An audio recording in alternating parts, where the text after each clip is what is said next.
Vamos lá, vamos começar. Eu vou falar sobre empresas e mercados e como novas empresas e novas ideias conseguem ou não prosperar no ambiente atual, no mundo de crise, etc, etc, etc. Primeiro, meu nome é Caleb Silva, eu trabalho já com idiomas faz mais de 10 anos, sou professor e também tenho uma empresa que é desse ramo. A gente ensina idiomas em outras empresas e, enfim.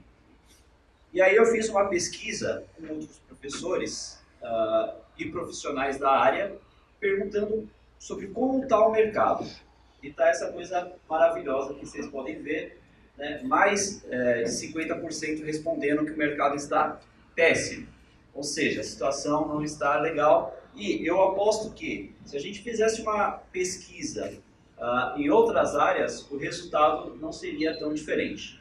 Mas o foco que eu quero dar aqui hoje é justamente nesses 16% que, embora tudo esteja ruim, eles ainda acham a situação ótima.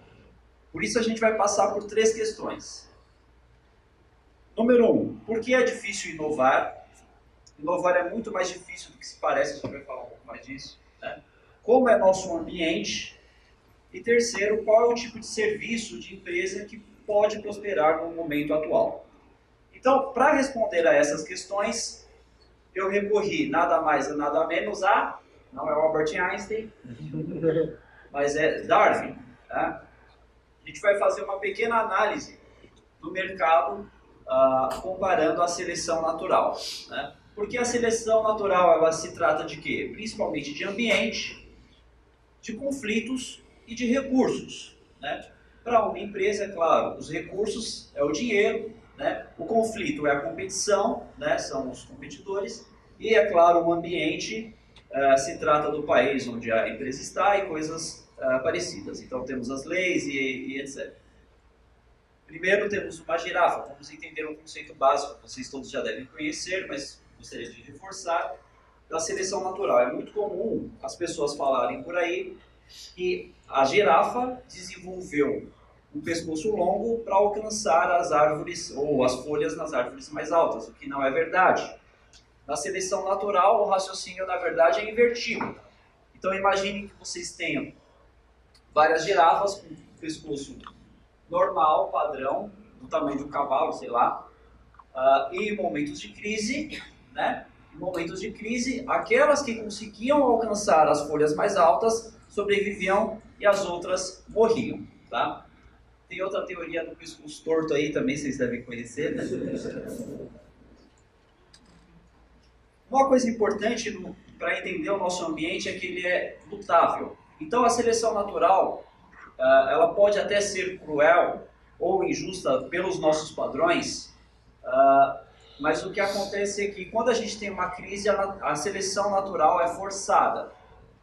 Alguns fatores a gente não consegue prever. Né? Por exemplo, amanhã alguém desenvolve uma nova tecnologia e por causa dessa tecnologia uma empresa quebra. Né? É o que acontece, por exemplo, com as locadoras. Hoje em dia não existe mais espaço para as locadoras, por quê? Porque se inventou algumas novas tecnologias que o ambiente ficou totalmente impropício para locadoras. Então vamos falar da inovação. É difícil inovar por quê? Porque inovar é correr risco. Né?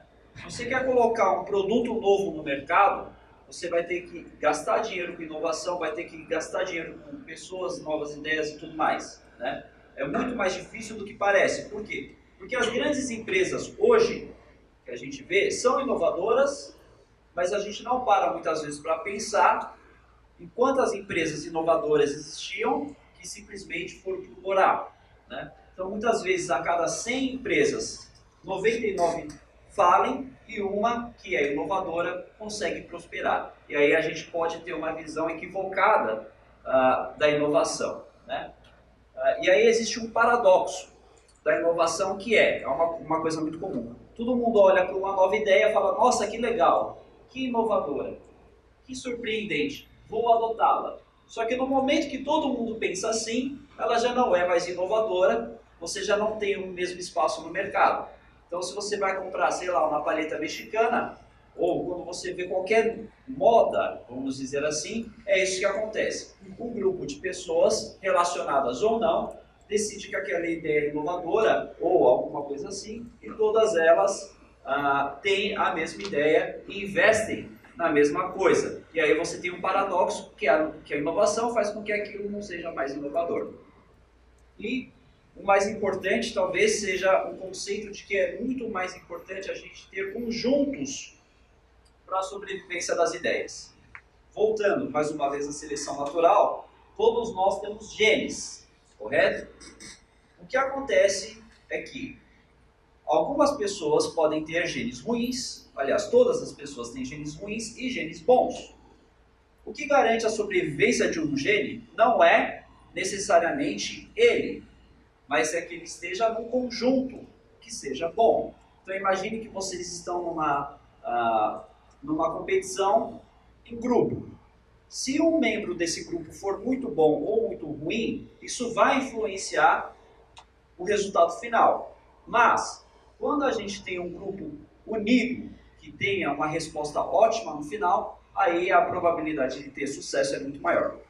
Por que isso é importante? Porque a inovação, muitas vezes, uma marca, um produto, quer ser inovador e se esquece de várias outras características, né? Então, olha, eu criei um produto aqui fantástico, mas ele custa $1 milhão. Essa inovação não vai para frente, e esse é um erro muito comum de empresas que prestam serviços ou produtos. Elas colocam a inovação, mas se esquecem de que outros fatores são tão importantes quanto a inovação. O próprio Steve Jobs, ele tinha uma obsessão que seus computadores tivessem que seus consumidores tivessem uma experiência próxima do computador, que não fosse uma coisa muito distante ou muito complexa. Ele sempre queria, claro, que os seus consumidores tivessem uma experiência simples com os produtos que ele oferecia. Como é o nosso ambiente? Bom, o mercado está muito exigente, né? Por quê? E precisa de muita representatividade, como nunca antes. O que acontece, vamos imaginar que estamos agora em 1920. Você pede um tênis para o seu pai. O que ele vai fazer? Se ele não te der um tapa na cara, ele vai te dar o tênis do seu irmão. Antigamente isso era muito comum, porque era comum você ter 1, 2, 3, 4, 5, 6, 6, 10 irmãos. Hoje em dia as famílias estão menores e as crianças são geralmente o centro da família.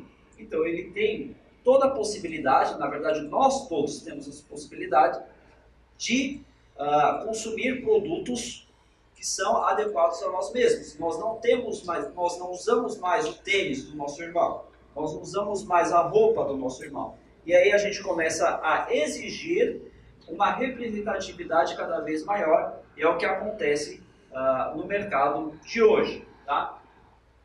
E, por fim, também estamos, de maneira geral, deprimidos e ansiosos. Todos nós sabemos, as estatísticas de ansiedade e depressão no nosso século são altíssimas, né?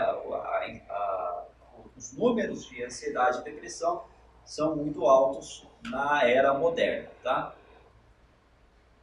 E aí o que uma empresa precisa para prosperar, né?